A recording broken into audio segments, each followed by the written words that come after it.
ತಾಯಾಗಿ ಹರಸಿ ಪ್ರೀತಿಗೆ ಗುರುವಾದಳು. ಜೀವವನ್ನು ಸುರಿಸಿ ಜೀವನವ ಕಲಿಸಿ ಗುರುವಿಗೆ ಗುರುವಾದಳು. 108 ದೇವರನ್ನು ಪೂಜಿಸುವುದೇ ಕೈಯ ಕಲ್ಲಲ್ಲಿ ಹುಡುಕುವುದು ವ್ಯರ್ಥಾನಯ್ಯ.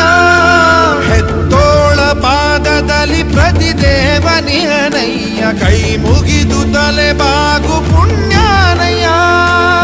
ಆಕಾಶ ಭೂಮಿಗಳ ಬರ ಕೊಟ್ಟರೂನು